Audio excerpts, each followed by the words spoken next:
Welcome back, you guys, to the next episode for how to use a 3D printer for dummies. So I wanted to show you that bed leveling episode I was talking about worked out perfectly.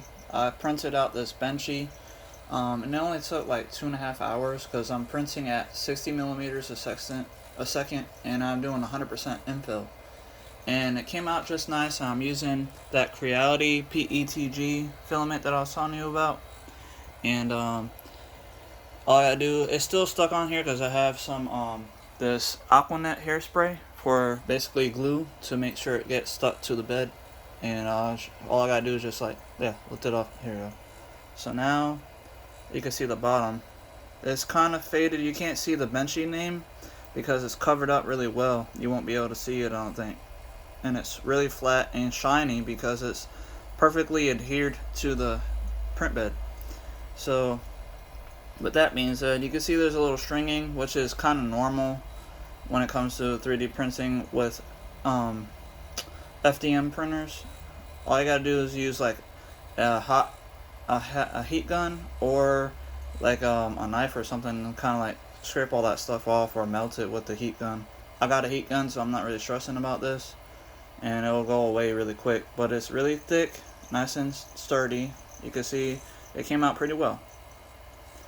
And yeah, hopefully this will help out the next guy if you're learning how to use a 3D printer, because there is a lot of YouTubers out here that shows 3D printing information and stuff, but I just want to make sure that you guys are getting the most good information that you can out of me, especially this year in 2025. So since I know my son is going to high school now, and I was at the school and I was asking them about if they do 3D printing and 3D designing and stuff, but they don't even teach that in some schools now. Even though he had an engineering class in his middle school grade, he literally had 3D printers and everything. I saw they had a few Ender 3s inside the classroom he had. So I don't know why high school isn't showing it now, especially if middle school was showing 3D printers, but the high school he's going to the teacher told me that they don't have any 3D printers in the school, so they don't teach that subject, I guess. So it's weird.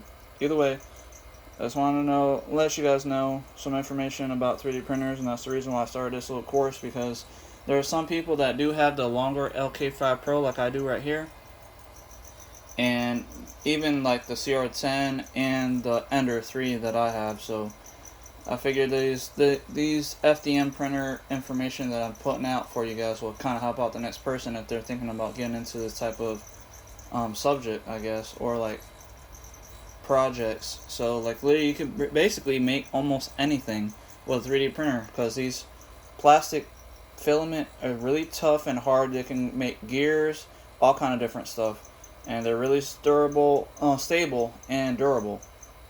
So depending on which ones you get, what kind of filament brand you decide you want to stick with, you can even get some that are rated for high heat, so it can work for near the body of the engine of your car, all kind of stuff. So hopefully this will help out the next guy. If you want some more information, please comment down below so I know I'm not making these videos for nothing.